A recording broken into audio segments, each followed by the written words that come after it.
Bullying happens, and probably a lot more than we want to admit. Sometimes it isn't obvious, sometimes it happens behind closed doors. It does happen, even if we don't directly see it or experience it. But us, as leaders who want to positively impact our workplaces, we cannot ignore it. We have to get curious about bullying itself and about leaders in helping them recognize the behavior so it can be addressed. My guest today has been helping leaders and organizations be less abrasive. We need these kind of tools. And if we want a healthy organization, this kind of work is key. Hold on.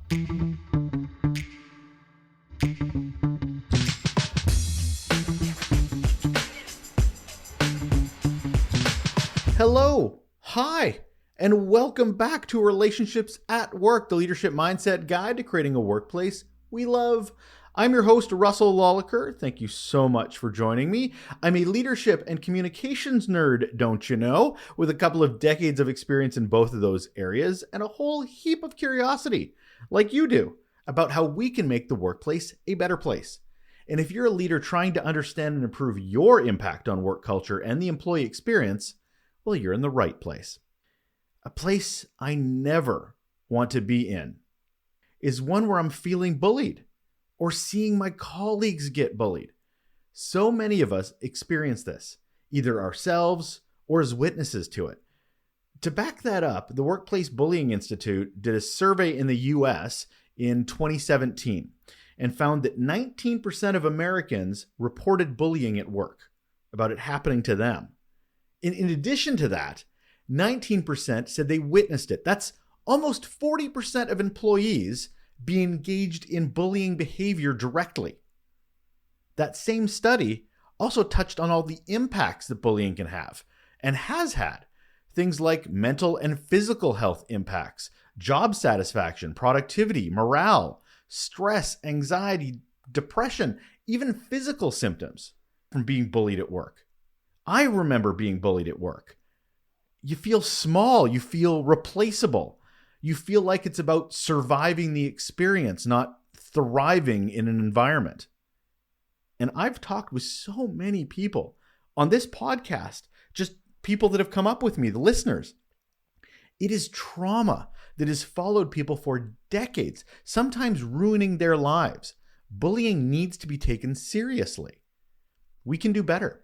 Those bullies need to know they can do better as well. A lot of this is unintentional, and that's why we're here.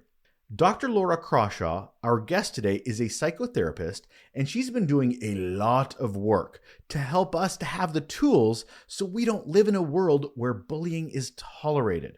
We don't have a workplace culture where bullying is tolerated. So let's talk to her. And on the show today, we have Dr. Laura Crawshaw, and here is why she is awesome. She's a speaker, researcher, and founding fellow of Harvard's Institute of Coaching, and she's been busy. With over 40 years' experience as a psychotherapist, corporate officer, and executive coach, she founded the Executive Insight Development Group in 1994, the Boss Whispering Institute in 2009, and co-founded the Consortium on Abrasive Conduct in Higher Education, CACHE. How's that for an acronym? In 2013, where organizations have helped Fortune 500 companies, United Nations organizations, and NASA, to name a few. She's released a new book. Should mention that. She's an author. I think I might have glossed over that. The book, Grow Your Spine and Manage Abrasive Leadership Behavior, a guide for those who manage bosses who bully. Oh, we're digging into this. Hello, Laura. Hello, Russell. Hello. So we got to start with the question I ask all of my guests. You're not off the hook, sorry. It is, what is your best, Laura, or worst, Laura, employee experience? I think my worst employee experience was when I was an executive in a corporation and leadership was, shall we say, unethical. And they tried to make me do things that were unethical. And I refused to do them. I fought back. I won the battle. But that was challenging, character building, I'm sure. But I think that was my worst experience. Yeah. So how do you handle a situation like that? I mean, we don't have to get into huge details here, but the idea that you're in an organization, I'm assuming you're in a leadership position, a leadership role, and you're Yeah. being asked to do things repeatedly, do you just not answer emails? Do you just diversion over here and then run the other way? Like, how do you handle situations like that where it's repeatedly happening over and over again and not one-offs? Well, it did actually, it wasn't repeatedly happening. Okay. It was a big kind of single event, and the way I handled that was by leaving. Oh, But at the same time, in terms of my leaving, I held them accountable and I won.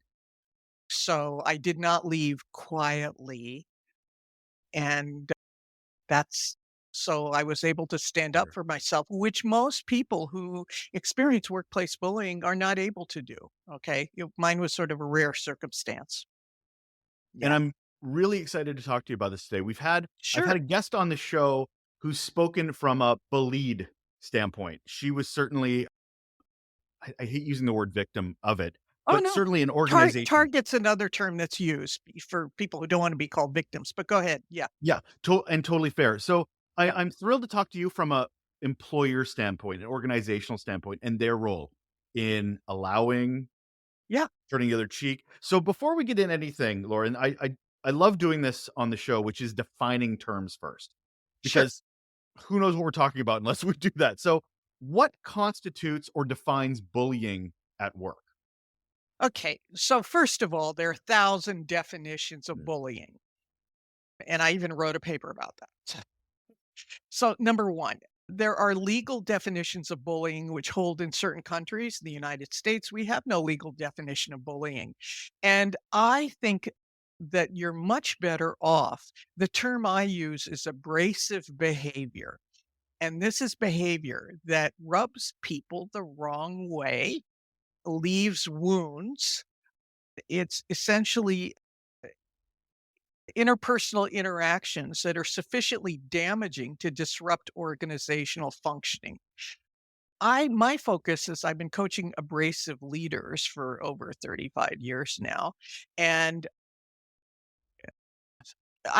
I'm fine with using the term bullying, but I don't call them bullies because I think it's sort of a rude thing to call a person a bully. And the second is that the common belief is that these individuals, they all intend to do harm. And what I discovered was the vast majority not only didn't intend to do harm, they had no idea of the harm they were doing. And abrasive behavior is any behavior that rubs people the wrong way and is really wounding. So we're not talking about the annoying coworker.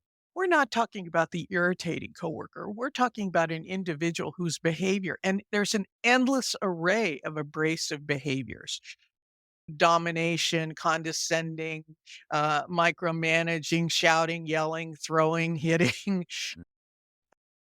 gossiping. I mean, there's just an endless array of behaviors. And so when I'm working with organizations and helping them understand they need to intervene with their abrasive leader and put an end to the bullying behavior, so many of them get paralyzed by what is the definition of bullying and does this constitute bullying? And I say to them, look, are you getting complaints? Are your operations disrupted? Is there a steady stream of negative perceptions being voiced to you? That's all you need. And the criteria I give employers is, instead of does this fit the legal definition, I think a really good one is, if a family member or friend worked in your organization, would you want them to be subjected to that behavior? And if the answer is no, you have to do something about it. So that's kind of my take on workplace bullying. Don't be paralyzed by finding, is this the right definition? If you see bad behavior, and I'm particularly now talking about the superiors of abrasive leaders, if you hear about it or see it, you need to intervene. You need to manage not only performance. We all understand that as managers, we have to manage technical performance, but we also have to manage interpersonal conduct. right. Remember, managing performance and conduct. And if that conduct is abrasive, it's unacceptable.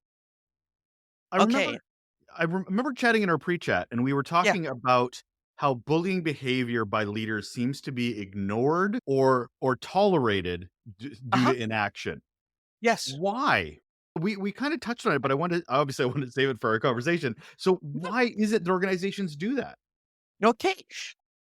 The common belief is that organizations don't intervene, they don't do anything about their abrasive leaders because they're evil, they don't care. And to my surprise, what I discovered was that in my many, many years of work, the organizations that I encountered, they didn't intervene with the abrasive leader. Number one, because they were afraid. They were afraid.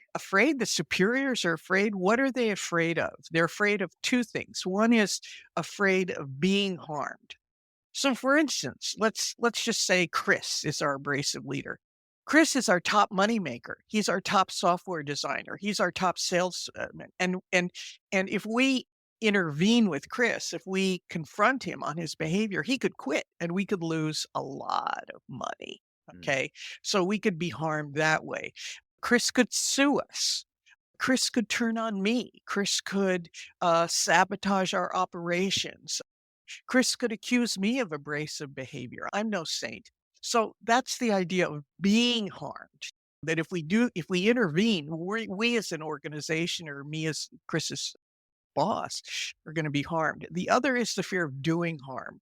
So what I would hear is things like, look, Chris has been with us for 20 years. He's so loyal and I've never observed the behaviors or I'm not sure it happens that often, and so a lot of times they'll minimize.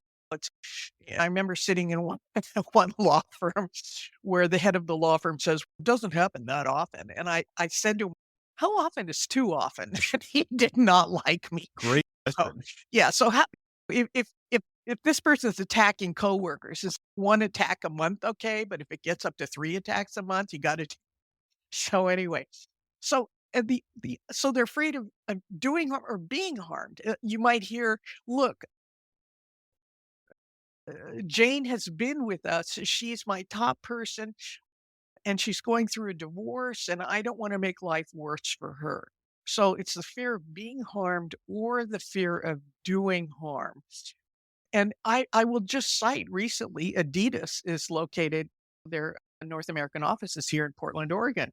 And now it's coming out that Kanye West Mhm. was behaving very badly for a very long time.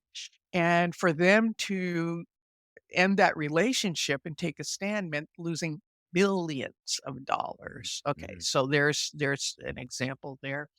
The other reason I discovered that organizations don't intervene, that they don't do anything about it, managers, just they don't know how.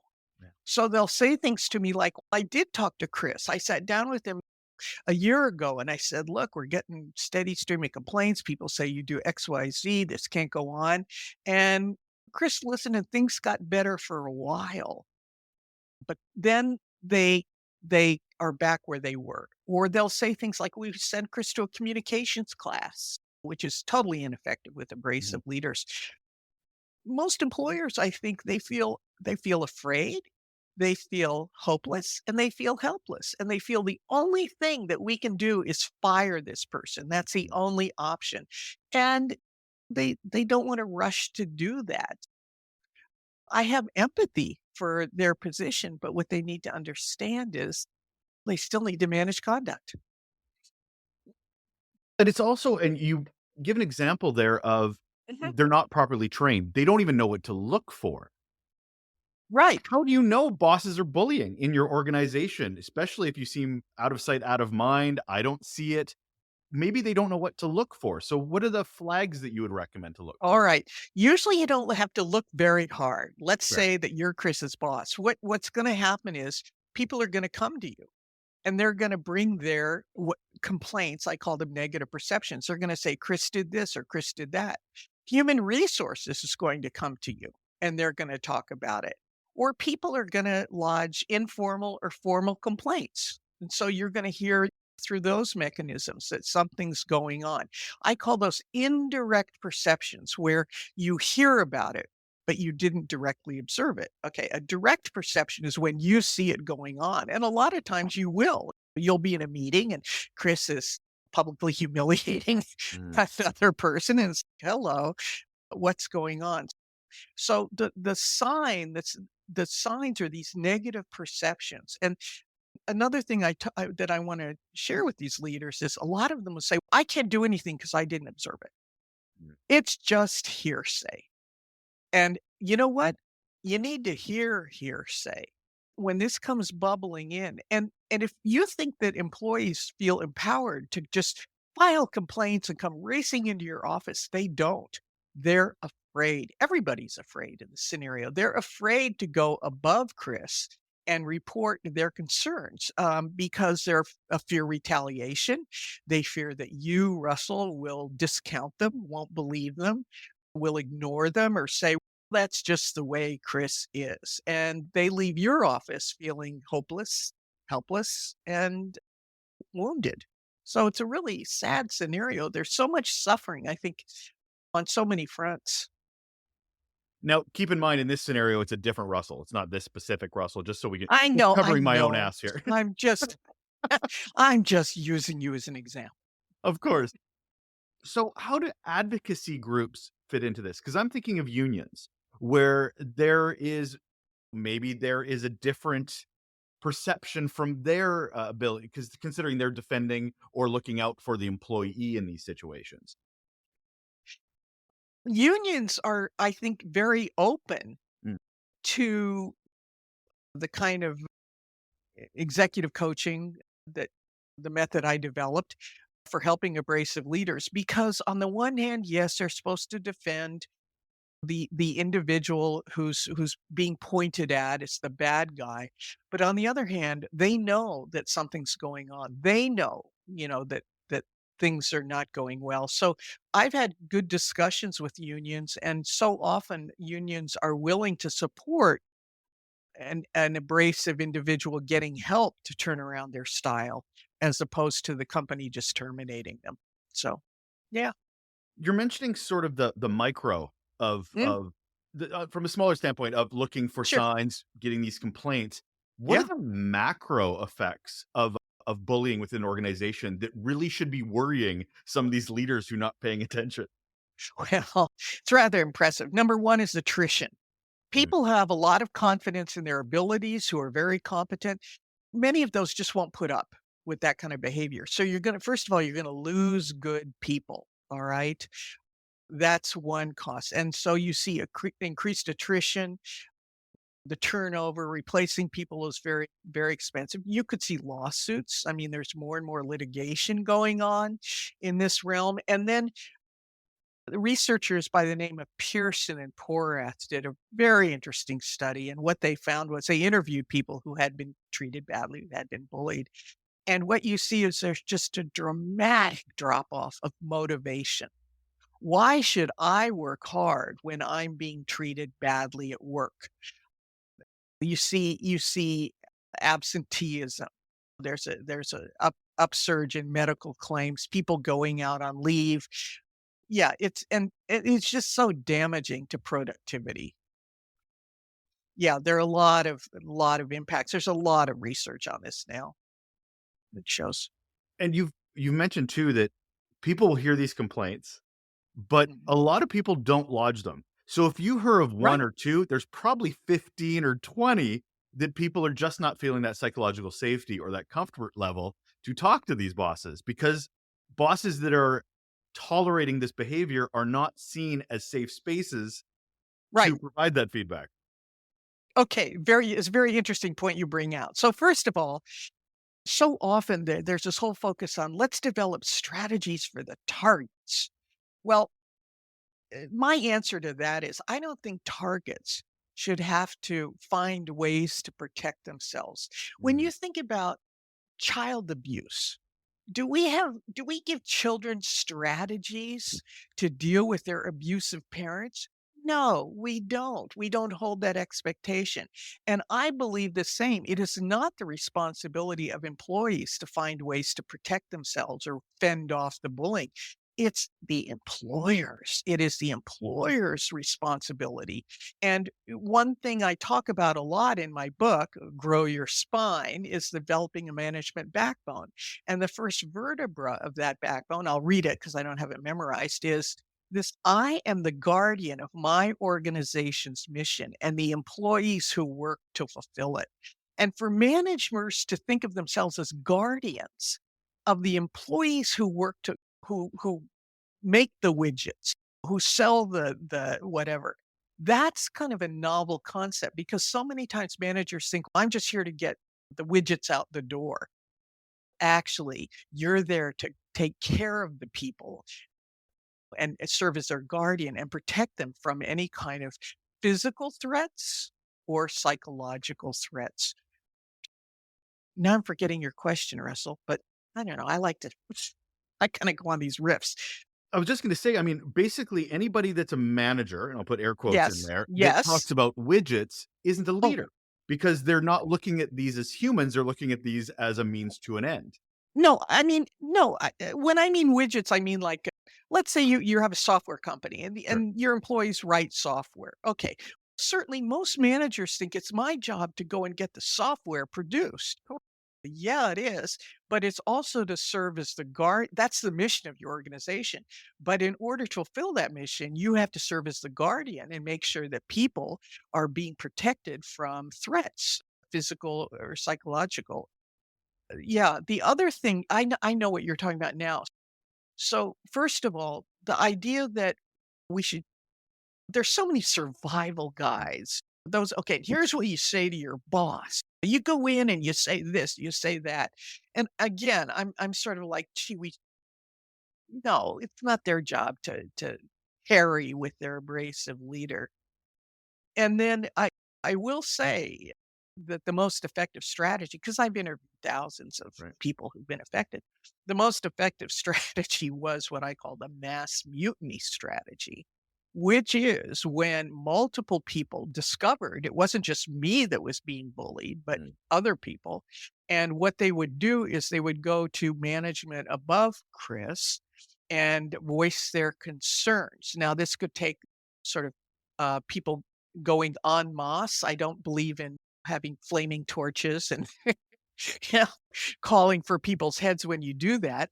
And there's a way to do it, but essentially the group going in and saying, "This is what's going on. This is how it's impacting us." We don't think Chris is a bad guy necessarily, and he has a lot of strengths. So you sound like rational. You're not overwhelmed with emotion. And then you say, but this cannot continue. And we would really like to ask that you get some coaching for him and start monitoring what's going on in our department. Now, I've seen other organizations. I did coaching. I've done work with the UN, and there'd be some outposts where everybody would write a letter to the local newspapers. Right. And you don't want that going Nope. on, which is why I want managers to, you know, manage conduct. So this group of not torch carrying people going to Right, executive for Chris. right. Now, executive in that situation, are executive looking at themselves going, this is my responsibility? Are they pointing the finger to HR? Or are they going, no, actually, managers, this is your fault? Who takes responsibility for this Well, in an organization? that's very interesting because oftentimes managers, and I'll just use the term manager to apply to anybody above the abrasive leader. So managers, oftentimes, yeah, they'll call up HR and say, "Hey, you deal with this," Mhm. right? Or they'll hope that maybe go talk to the ombuds office or anybody. and and the stark reality is, well, here's what I like to say, which is when we talk about stopping bullying, policies will not stop bullying. Legislation does not stop bullying. HR cannot stop bullying because HR does not have the authority over Chris. And bystanders can't stop bullying because they have no power. Targets can't stop it. The only individual who has the authority over the abrasive leader and or employee, if they're not a leader, is that person's manager. And so, yeah, they have to learn how to do it, which is why I wrote my very short book because managers don't have a lot of time to to read, and it is my hope that every single manager in the world will read this book and know how to manage abrasive behavior confidently and calmly. What I'm discovering is many targets are buying the book and putting it on anonymously, putting it on the desk of Chris's manager. Let's say, please, they'll write in and say, please read this book and think of Chris, or Chris needs help, read this book. And that is one strategy where they're motivating management. And again, management's they're so often afraid to intervene because they think there's no hope and Chris can't change. And in my work with abrasive leaders and the work of the members of the Boss Whispering Institute, we're finding about 82% of abrasive leaders who've been intervened upon by their superiors can turn around their management style to an acceptable level. I mean, that's astounding. And it's a win-win for everybody because the formerly suffering employees, it's a win. They're not suffering anymore. The organization isn't disrupted. The formerly abrasive leader isn't having everybody point their fingers at him or her behind their back. So yeah, it's really heartwarming to see the turnaround. And I think that reinforces the idea I try to hammer home as much as I can is that leaders Mhm. need leaders. I see too often that leaders are like, "Oh, you'll figure it out." Whether you're a bad leader, you'll pick up your own personal development or you'll figure out eventually. Mhm. Meanwhile, leaders are going, "No, I need that support. I need to be shown the light of the way forward," because so many Yep. leaders are put in positions that not because they're leaders, but because they did a thing for somebody. That's So right, or they're right? technically very competent. They're the greatest Exactly. software writers, and suddenly they find themselves in a management position. They're like, "What? Huh? Yeah. What?" So, how do you approach those abrasive leaders? Because if they're there sitting there, I wish I had training. I wish I knew how to best approach or motivate my team, and they're causing damage to the Mhm, culture, to their team. How mhm. do you, as their boss, approach that situation in the best way possible? Okay, and interestingly, another discovery I've made through my research and practice is most abrasive leaders have no idea that they're abrasive.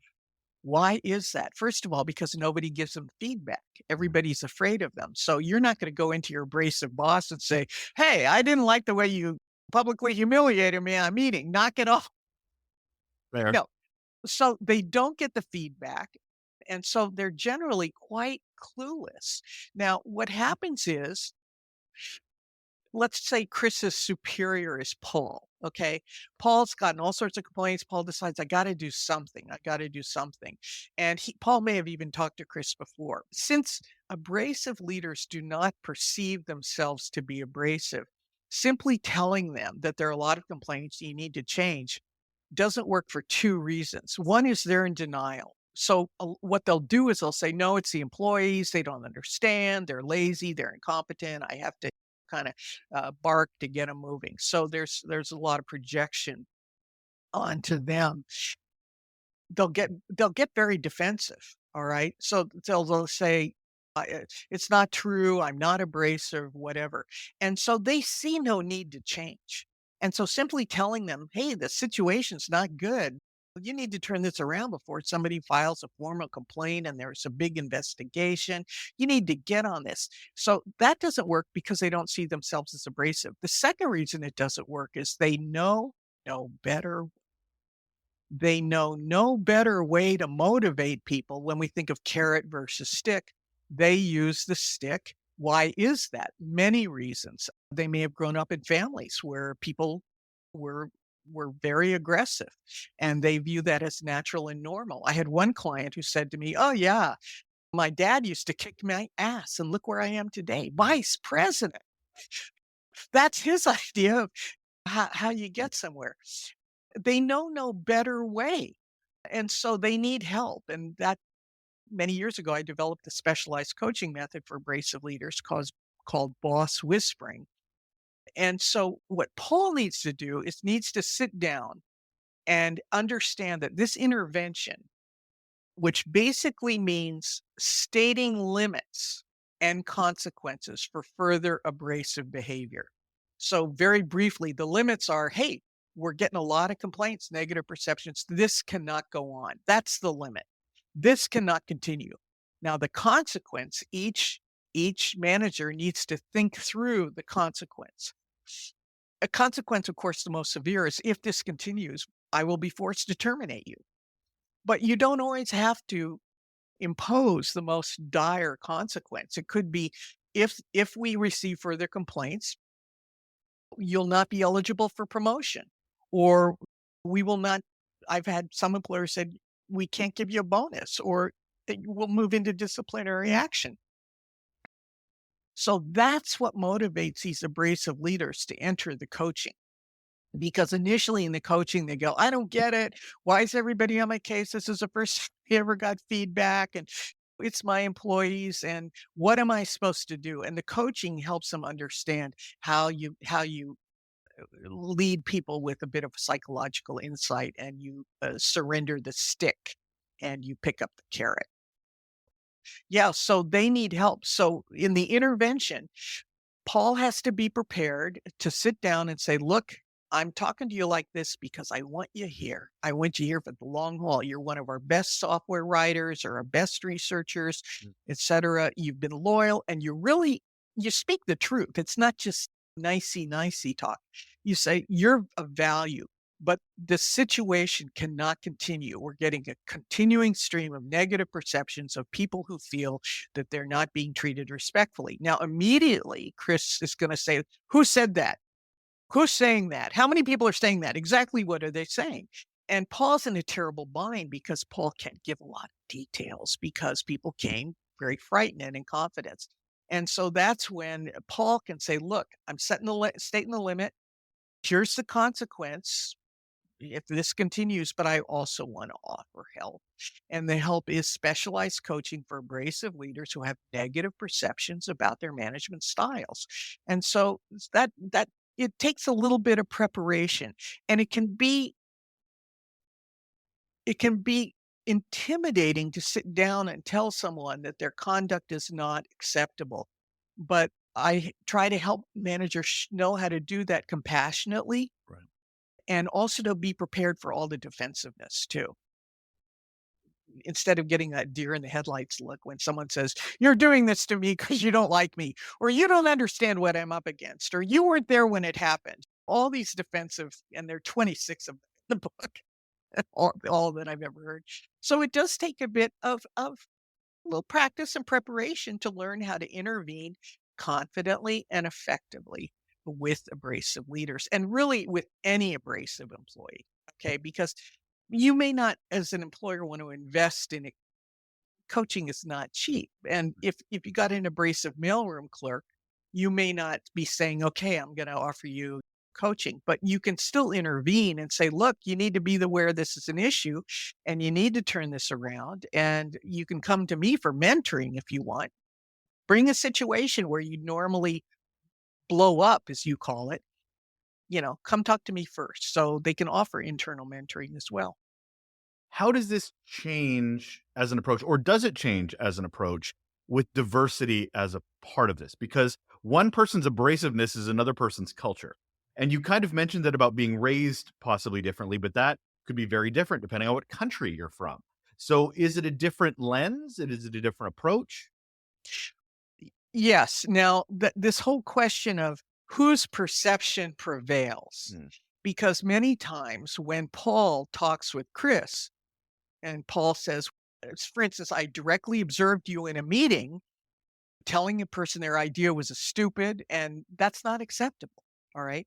Now, Chris may argue and say, that's your perception. I was just being direct. I mean, I'm trying to clarify what's going on, and you're making a big deal out of this.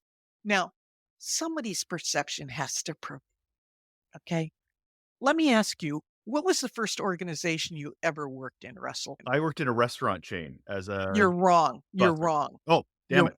I thought it was so quick with my answer too. no, you're wrong. I would claim the first organization you worked in was your family. That's fair. That's fair. And Yeah. whose perceptions prevailed? Depends on the day, my mother or my father. The chief, the C level, right? The Yeah. chief executive or the chief operating officer, right? So, in order for the whole family not to dissolve in chaos where kids are arguing their perception, like 4-year-old Johnny wins the argument that it's okay to hit his sister. Mm. It's the same in an organization that management's perceptions need to prevail. For instance, I've worked with a lot of cross-cultural abrasion, you could call it. It's called, I like to call it the New Yorker syndrome, where I once lived in a place where being nice was highly valued, this culture, all right? But everybody's nice, and I would get calls from companies saying, "We hired somebody and we're having some problems, and he's a New Yorker." Now, my parents are New Yorkers, and New Mhm. Yorkers are known cut to the chase, just Right. say it as you see it or whatever. And so what's perfectly acceptable in New York was not acceptable in this city, was viewed very differently. Now, the challenge for management is to convey the message, when in Rome, do as the Right. Romans do. Right. So if you have a New Yorker coming into a very mild culture where we're very careful, management needs to help the New Yorker understand you're in Rome now, and you have to adjust. Part of one of the vertebrae is that my perceptions prevail as a manager. I make the call what's acceptable and what's not, and I hold people accountable to that. People may disagree for cultural reasons or otherwise, but hey, somebody's got to be running the show. Now we're having this discussion in a very reactionary way, as in people have complained, we should do something about it. Is there something organizations managers Mhm. should be doing to make sure that bullying doesn't become bullying or abrasiveness does not become abrasiveness in an organization before it's a problem, whether that's hiring or onboarding or where should what should we do? Great question. Yeah, Robert Sutton wrote the no I can't can I use the word asshole? He wrote the no Hell asshole yeah. rule. Yeah, okay. I'm so genteel, I don't usually. Hell yeah. I mean, the kind of message was, "Don't hire assholes." Let me tell you, how do you know? I mean, you can't know, and I don't like calling abrasive leaders assholes because I don't believe they are, but you can't know ahead of time because nowadays when you try and get references, employers aren't going to tell you they had a lot of difficulties because they could be liable for that. So the whole thing, hire the right people. Yeah, good luck. You can try. There are ways to give it a go. I think the best way is to have a barometer, and that is what I call climate assessments, where maybe every year or 6 months, you just send a survey out to everybody anonymous saying, how are you doing? And you can design your own questions, but basically, it's do you feel comfortable in your work environment? And if not, why not? You fill that out and it's anonymous. And a lot of companies do that. And that's how they identify the trouble spots that way. Also HR. People will go to HR where they won't go to upper management and they'll hope that HR can kind of miraculously solve the problem, which HR cannot because they don't have the authority. They're not managing those abrasive leaders. But listen to the HR. Another barometer is if you have an ombuds office, when people go to the ombuds office, it's confidential. But if say you go in to talk about what's going on, how your boss is treating you, if you give them permission to give upward feedback, what you're doing is you're saying to the ombuds, you can carry this up to upper management just as long as you don't mention my name. And so ombuds offices can be great as far as highlighting these hot spots. Do you feel there's benefit in defining what is and is not acceptable behavior in an organization up front? E that's a really good question because on the one hand, I don't think you can in a sense. So for Mm, instance, you can say there's no ultimate compendium of what is acceptable and unacceptable. I mean, it would be, you can talk at this decibel, but not that it right. would be this huge manual.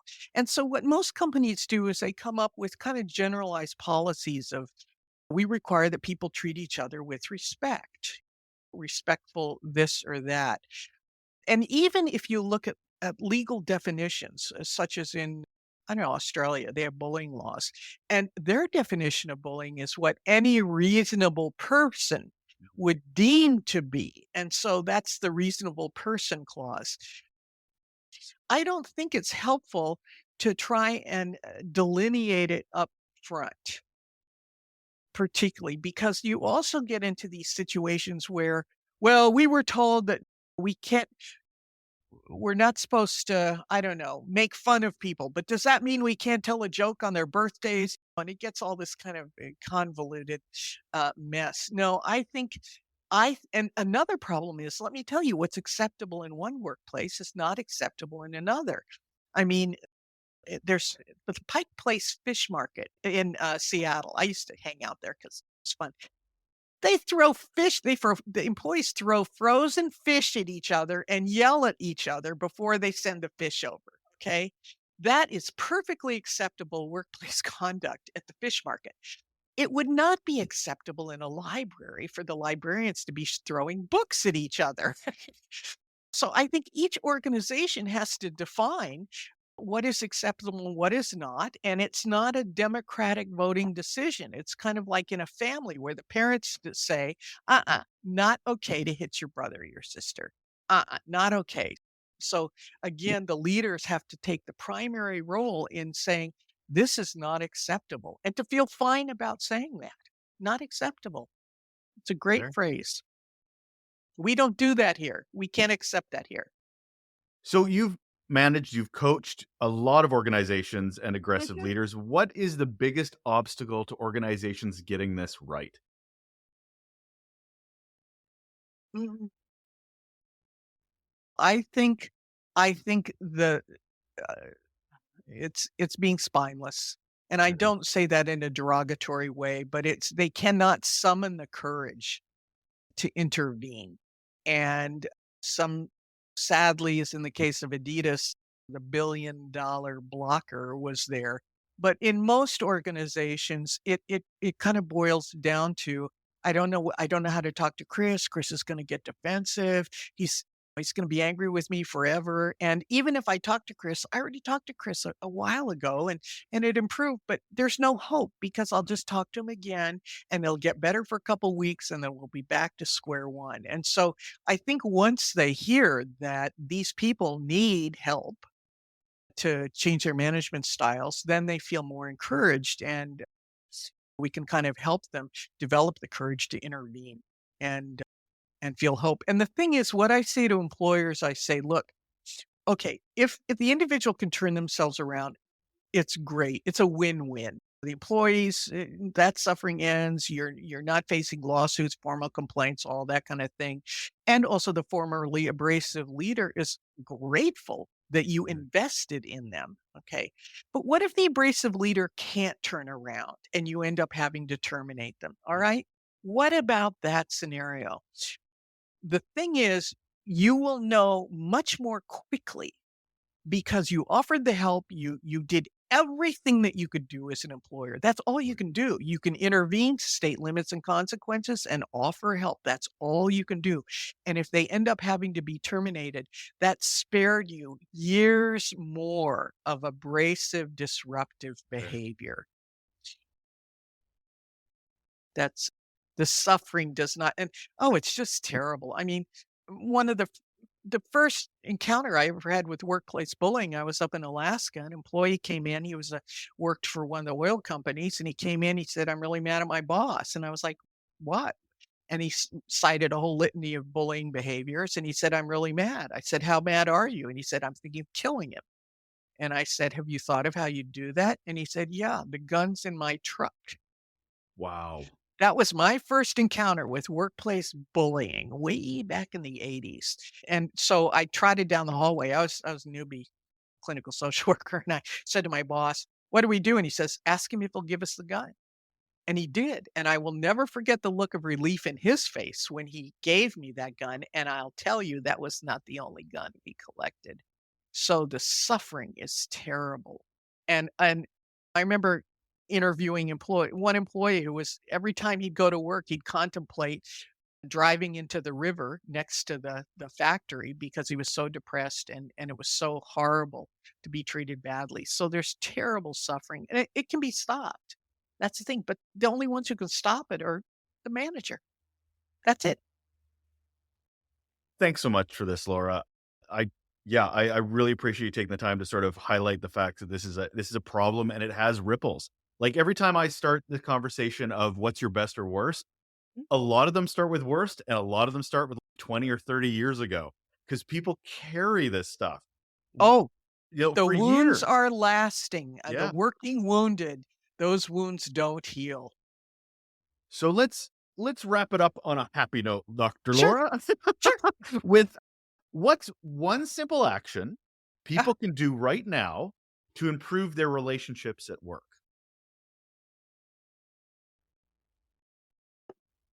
I think that simple action, if somebody offends you, rather than leaping to the conclusion that they're a terrible person, although they may have Might be.